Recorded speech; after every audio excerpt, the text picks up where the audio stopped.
سر آپ یہ بتائیں کہ سود کیوں حرام ہے، جوئے کی مناہی کیوں ہے، اور بیک بائٹنگ کی اجازت کس لیے نہیں؟ بس یہ حکم ہے کلثوم بی بی، اور حکم کے لیے کوئی دلیل نہیں ہوتی۔ لیکن ہم تو کسی بات کی دلیل مانے بغیر یا اس کی لاجک سمجھے بغیر اسے تسلیم نہیں کریں گے۔ ہم پڑھے لکھے لوگ ہیں۔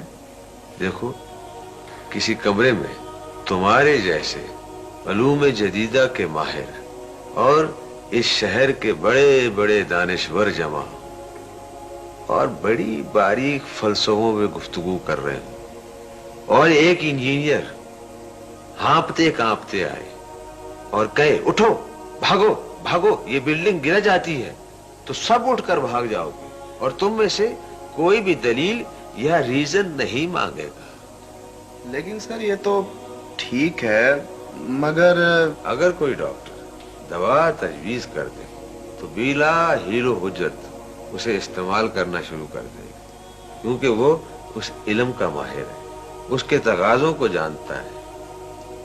اور کوئی دین کا عالم کوئی بات بتائے تو 100 مسئلے نکالیں گے، 100 باریکیاں نکالیں گے، مسلسل اعتراض کرتے چلے جائیں گے۔ مولویوں کی بات کیسے مان لے سر؟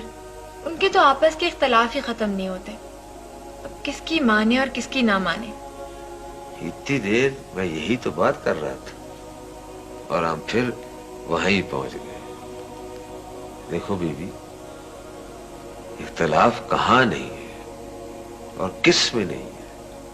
وکیل حضرات کو دیکھو، وہ ایک ہی واقعے میں ایک دوسرے کے خلاف ہوتے ہیں، جھگڑتے ہیں، خوب جھگڑتے ہیں، خوب جھگڑتے ہیں، اور ان کے جھگڑنے کے لیے تو کٹہرے بنائے جاتے ہیں، اسپیشل قسم کا فرنیچر بنایا جاتا ہے کچہریوں میں۔ ہاں تو میں کہہ رہا تھا کہ ڈاکٹروں میں بھی اختلافات ہوتے ہیں اور خوب ہوتے ہیں۔ وہ یہی سوچتے رہتے ہیں کس کا علاج کرے اور کس کا نہ کرے، اور ان کے اختلافات کبھی ختم ہوتے ہی نہیں۔ یہ تو ہم نے کبھی سوچا ہی نہیں تھا سر۔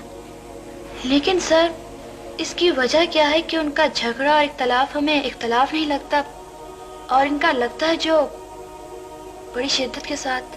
ہاں، اس کی وجہ یہ ہے اپنا کلثوم۔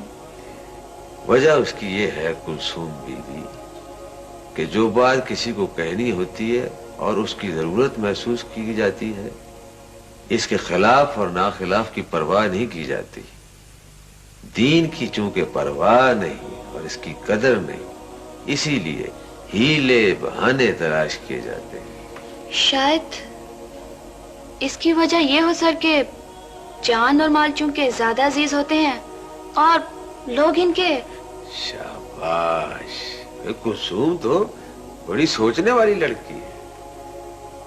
بات یہ ہے کلثوم کہ جس قدر مال اور جان عزیز ہوتے ہیں، اگر ایمان بھی ایسا ہی عزیز ہو تو علاج کی فکر کی جائے، پہلو بچانے کے لیے پھر کسی قسم کا بہانہ تلاش نہ کیا جائے۔